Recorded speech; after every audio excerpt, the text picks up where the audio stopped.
At saka, hindi, alam mo, napansin din natin kay Toti yan. Kasi dati nga, minsan, di ba dati si Toti medyo hindi pa Immature. nakokontrol yung, hindi, kung ano yung iniisip niya, sasabihin niya.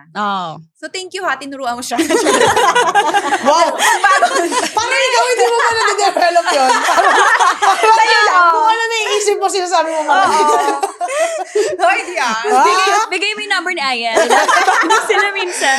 May talent din ah. Grabe! Nabitin na naman tayo sa kwento ngayon. Kung gusto mo pa ng dagdag kwento, huwag mag-alala.